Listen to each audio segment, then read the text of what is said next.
Hello दोस्तों, दिल और फेफड़े थाम के बैठो क्योंकि आज की कहानी दो ऐसी लड़कियों की है जिनका इंजन ऐसा गर्म हुआ कि सीधे जीजा जी के कबाड़ा ही कर दिया। आज सिर्फ सस्पेंस नहीं, पलंग और खोपड़ी दोनों टूटेंगे। तो दोस्तों, कहानी की शुरुआत होती है एक जिम से, जहां हमारी हीरोइन लू नाम की एक लड़की कमोड साफ कर रही होती है। मतलब किस्मत देख रहे हो, हीरोइन होकर भी टॉयलेट चमका रही है। तभी वहाँ एंट्री होती है डेजी नाम की एक दूसरी बंदी की। डेजी आते ही लू को लाइन मारने लगती है, चले क्या कहीं बाहर घूमने एकांत में। अब भाई ट्विस्ट ये है कि अपनी लू को लड़कों में रत्ती भर भी इंटरेस्ट नहीं है, वो शुद्ध लेस्बियन है और डेजी भी उसी लाइन की है जो लू पर लट्टू है। लेकिन लू का दिल डेजी पर नहीं आता, वो उसे देखकर ऐसे मुंह बनाती है जैसे कड़वी चाय पी ली हो। लू कहती है, बहन काम बहुत है, अपना रास्ता नापो। अब सीन बदलता है और हमें शहर के एक सुनसान कोने में खड़ी एक कार दिखाई देती है जो ऊपर नीचे हिल रही है। कार के अंदर एक लड़का और एक नई नवेली लड़की फुल इंटीमेट हो रहे हैं, मतलब कुश्ती चल रही है। जब दोनों का काम तमाम हो जाता है तो लड़की हाँफते हुए पूछती है, अरे जानू, तुमने जॉब का वादा किया था, कहाँ आना है? लड़का अपना कार्ड थमाता है और कहता है, इस एड्रेस पर आ जाना, नौकरी भी मिलेगी और छोकरी, मतलब तुम तो हो ही। ये लड़की शहर में बिल्कुल नई है, नाम है इसका जैकी।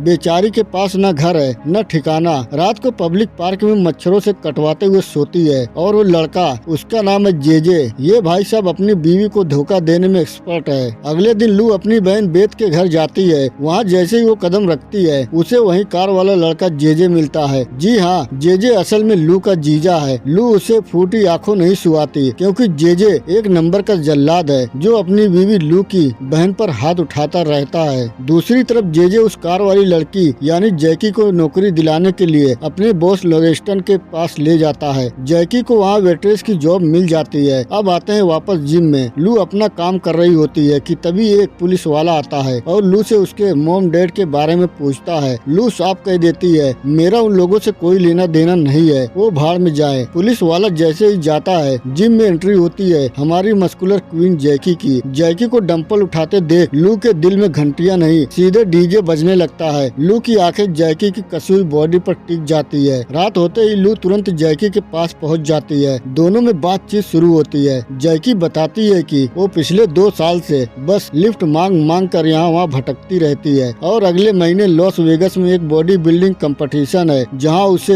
अपनी बॉडी का जलवा दिखाना है। लू कहती है, रुको, तुम्हारी बॉडी को थोड़ी एक्स्ट्रा पावर की जरूरत है। लू अंदर जाती है और एक सीक्रेट बॉक्स लेकर आती है। उसमें भरे होते हैं स्टेरॉइड के इंजेक्शन यानी कम समय में स्वाड़ बनने की दवा। जैकी पहले तो नखरे दिखाती है, ना बाबा ना, मुझे नेचुरल पसंद है। लेकिन लू उसे पट्टी पड़ाती है, अरे थोड़ा सा लेने से कुछ नहीं होता, साइज भी बढ़ेगा और ताकत भी आएगी। जैकी मान जाती है और सुई चुबा लेती है। अब इंजेक्शन का असर कहीं या दोनों के अंदर की गर्मी का, दोनों वहीं पर एक दूसरे को चूमने लगती हैं। और रात लू के घर पर फुल टू धूम धड़ाका करते हुए गुजरती है। सुबह होते ही जैकी कहती है, मुझे काम पर जाना है, मैं एक शूटिंग रेंज में वेट्रेस हूँ। लू चौंक जाती है और कहती है, वहाँ मत जाओ, वहाँ का मालिक मेरा सगा बाप लेवेस्टन है जो हथियारों की इलीगल धंधा करता है। इसलिए लू अपने बाप से नफरत करती है। लू जैकी को अपने घर पर ही परमानेंट शिफ्ट कर लेती है। दोनों के बीच प्यार इतना गहरा हो जाता है कि लू कहती है, तेरी प्रतियोगिता के बाद हम दोनों लॉन्ग ड्राइव पर चलेंगे और दुनिया भूल जाएंगे। फिर आता है कहानी का सबसे मजेदार और क्लेश वाला मोड़। एक दिन लू, उसकी बहन बेत, जैकी और ठरकी जीजा जेजे चारों मिलकर डिनर करने जाते हैं। बेत खाना परोस रही होती है कि गलती से थोड़ा सा खाना जेजे के कपड़े पर गिर जाता है। जेजे साहब के सामने बेत को गालियां देने लगता है। जेजे जब वॉशरूम जाता है तो लू उसके पीछे गन लेकर पहुंचती है, दोबारा मेरी बहन को छुआ तो नीचे का सारा सिस्टम हिला दूंगी। जेजे हंसते हुए एक ऐसा बम फोड़ता है कि लू के होश उड़ जाते हैं। जेजे कहता है, तू अपनी इस बॉडी बिल्डर गर्लफ्रेंड को संभाल, जिस दिन ये शहर में आई थी सबसे पहले मेरे ही बेड पर योगा कर रही थी। घर आकर लू और जैकी में भयंकर लड़ाई होती है।